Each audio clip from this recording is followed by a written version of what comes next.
ఈ వీడియో చూస్తున్నారా? ఎలా మన గవర్నమెంట్లు జనాల్ని ఫూల్ చేస్తున్నాయి, ఎంత గ్రాంటెడ్గా తీసుకుంటాయని చెప్పేసి ఎయిర్ క్వాలిటీ ఇండెక్స్ని అఫీషియల్గా ఒక పద్ధతిగా ట్యాకిల్ చేసిన గవర్నమెంట్ ప్రజలను మ్యానిపులేట్ చేస్తూ ఎయిర్ క్వాలిటీ మానిటరింగ్ సిస్టమ్ ముందు వాటర్ స్ప్రే చేస్తుంది. So that air quality index improve అయిందని చెప్పేసి బోర్డులో చూపిస్తే జనాలు నమ్మేస్తారని చెప్పి. అంటే ఇంతలా జనాలు గ్రాంటెడ్గా తీసుకుంటారా? అంటే ఎయిదర్ వాళ్ళు అనుకోవాలని ఏమనంటే జనాలు ఎరుపప్పులు, మనం ఏం చేసినా మన కింద పడి ఉంటారు, వాళ్ళకి ఇవన్నీ పట్టవు. ఎందుకంటే మనం ఓటేసేది దేనికి? మనకి క్లీన్ రోడ్లు ఉన్నాయా, క్లీన్ ఎయిర్ ఇస్తున్నారా, పొల్యూషన్ తగ్గిస్తున్నారా, డెవలప్మెంట్ ఉందా, జాబ్లా అని దీని మీద మనం ఓటే ఎట్లా?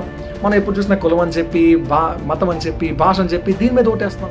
అంటే వాళ్ళకి మినిమం భయం లేదు. అరే సోషల్ మీడియా యుగం ఇదంతా. అరే మనం ఇలాంటి పనులు చేస్తే మనం ఈజీగా పట్టుబడిపోతామని మినిమం భయం లేకుండా ఎయిర్ స్ప్రే చేస్తూ ఏక్యూఐని మ్యానిపులేట్ చేస్తున్నారు.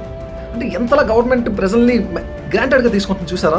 సో ఇకనైనా మనం అడిగే ఆస్పెక్ట్స్ మార్చాలి. మనకి ఎన్విరాన్మెంట్ కావాలని చెప్పి, క్లీన్ ఎయిర్ కావాలని చెప్పి, క్లీన్ వాటర్ కావాలని చెప్పి, డెవలప్మెంట్ కావాలని చెప్పి వీటి మీద మనం ఫోకస్ చేస్తే ఇలాంటి పనులు చేయడానికి వినే వాళ్ళు జడుస్తారు కదా.